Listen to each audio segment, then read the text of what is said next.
Well, it's been a pretty interesting 24 hours in the CPU world.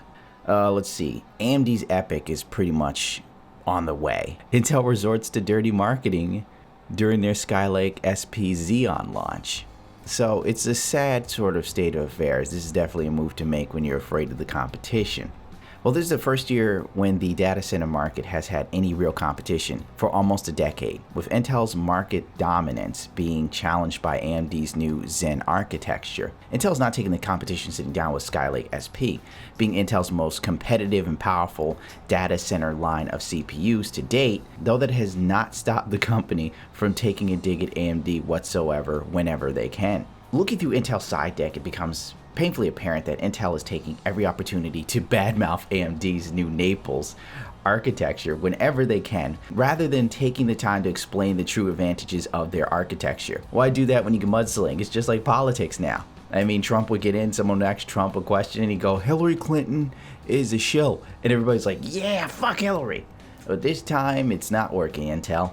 You're in trouble. So when you look at the slide, Intel's data center advantages versus AMD's Naples. Now check this out. Intel has checked off proven system performance and innovation, checked off architected for data centers, and robust SW and HW ecosystem, hardware and software, I believe.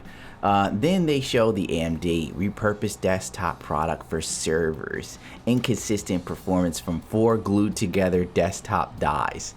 That is a pretty shitty dig. For them to essentially look at AMD's Infinity Fabric and go, oh yeah, it's just 4 desktop CPUs glued together, it's garbage. Infinity Fabric is an innovation, honest to God. And Infinity Fabric is proving to be so interesting and compelling.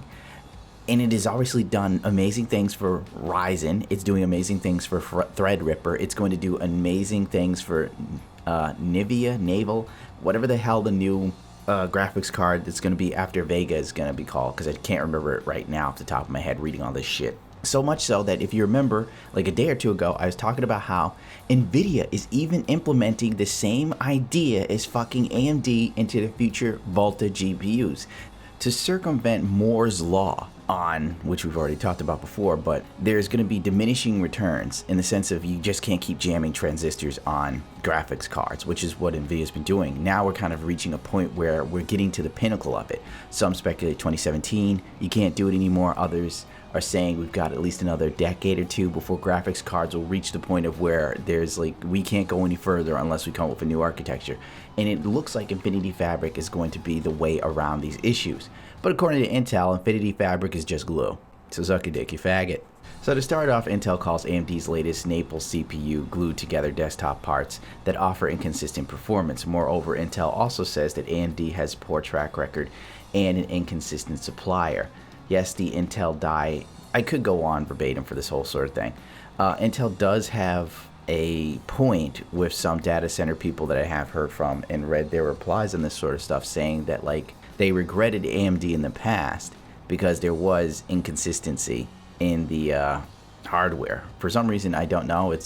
I didn't feel like digging deeper.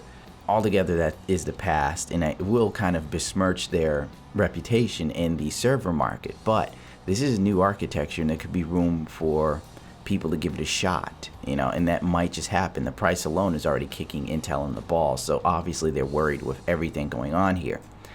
So let's just skip with that, because if I continue with this, it could go on to be like a 20 or 30 minute video, and I don't think anybody's really into that, unless like I'm being funny and shitting on something. Nonetheless, that was on the 12th, right? But today, AMD strikes completely back and punches Intel so hard in the cock they squeak. AMD announced Threadripper and Ryzen 3. Launch date and prices, they got a video and everything, and they just fucking destroyed Intel with this. The wait for AMD fans is over. CEO Dr. Lisa's popped out and made an announcement this morning that AMD's Threadripper is here. The high-end CPU from AMD is the first in a long line that they are completely directly against Intel's HEDT line. In fact, the demonstration from the video announcement you've probably already seen shows the, what is it, was it 10 core? I think, no, it's a 12 core for Ryzen. The 12 core Ryzen beating the 10 core 7900X from Intel at a pretty good rate. and it's $200 cheaper, plus you get 2 more cores. It's kind of a no-brainer. Also, on top of that, the 16 core is the same price as Intel's 10 core. I've been over this months ago. Maybe I'll add a link for the video where I talk about the price to performance that I thought would come to pass, which it has. Yeah, that's a long ass video. I'm not getting into it. Anyway, these new processors use a new TR4 socket motherboard supporting quad-channel DDR4 RAM and plenty of PCI lanes to go around. I believe what was the PCI lane? I can't remember. I think it was 44. And with Intel, like, they kind of fuck with you. I think like what? One of them's 16. I think the 10 core is like 24. So yeah, I could be wrong though. I can't remember off the top of my head verbatim, so please forgive me. It's the morning. AMD has also announced their entry-level Ryzen 3 processors and the AM4 motherboard line, but really, we're all here because we're interested in Threadripper. Nonetheless, I will avoid giving my personal opinion and just do what I'm supposed to. AMD's Ryzen 3 prices are available. They will hit the shelves on July 27th. The 2 SKUs are available on launch, and they will both be 4 cores, 4 thread units. The Ryzen 1300X runs at 3.5 GHz with a 2.7 GHz turbo boost, while the Ryzen 3 1200 runs at 3.1 with a 3.4 turbo boost. AMD's high-end parts will be available on shelves early August. In typical AMD fashion, these are going to be very competitively priced against HEDT line, which I've already said, but let's keep going. The top-end 16-core 32-thread Ryzen 1950X will cost $1,000. Meanwhile, the 12-core 24 threads is $799, the 1920X. Both processors run at a 4.0 GHz turbo boost, and the 1950X starts at 3.4 base, while the 1920X is at 3.5 base. It's minute, the two differences in core speed. Overall, what we're looking at here is I've got my eye on that 12 core. I just need to figure out how I'm going to find the money. Maybe I'll have a Patreon and people can help me build my new computer for fucking rendering these videos that take way too goddamn long in my opinion. But hey, whatever. Gives me time to run around the block. Keeps me nice and fit. I tell you this, I know some people, alright? Their kid, Gundam, this has nothing to do with tech. It doesn't matter, you're gonna listen anyway. Their kid has to go to physical therapy. Do you know why he has to go to physical therapy? Because his muscles are weak. Do you know why his muscles are weak? Because the little motherfucker ain't running around. So that has shown me that if I don't get off my ass and out this chair and run around, I might have to go to physical therapy, which I can't afford. So my physical therapy will be throwing my dumb ass out the fucking second story window of my place and hopefully land in the trash where I belong. I could agree with that. This video has probably gone on way too long. There were some other things I wanted to talk about. What was it? Oh, by the way, I know, now I remember. This is another thing about like Intel's 1800X thing. I know, not 1800s, X299 thing. I doubt you've stuck around this long, but maybe someone has. Well, here's the thing. With the Skylake X design, the performance advantages that they had with gaming, they lost due to the new cache design, forgive me.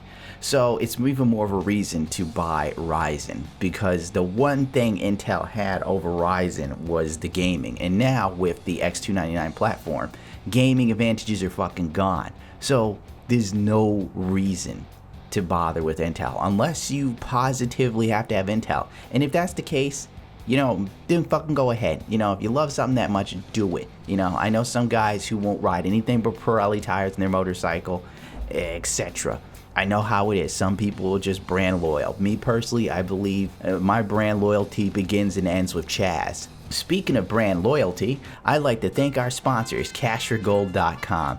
If you need crack, smack, or anything else and you can get your hands on some gold, talk to Ron at cashforgold.com. Alright, that's it for me. Enough goofing around. You know the whole spiel. I can't actually give more of a shit than me. Rate, comment, subscribe if you so choose to. If not, the hell with it.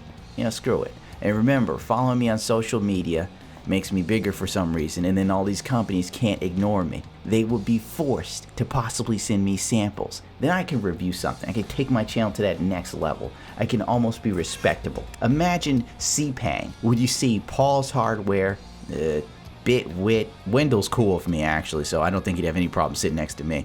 Even though like he'd get worried if I did something illegal. You know, Hardware Canucks Alliance. Imagine those fuckers had to sit around me with my personality and my views. Oh, I would record everything. I'd have a camera prepped up so people could see the uneasiness at the table. That's what you'd be contributing to, shaking up the hardware world in ways that everyone could appreciate. Hookers and Blow 2020. I'm running for president too, by the way.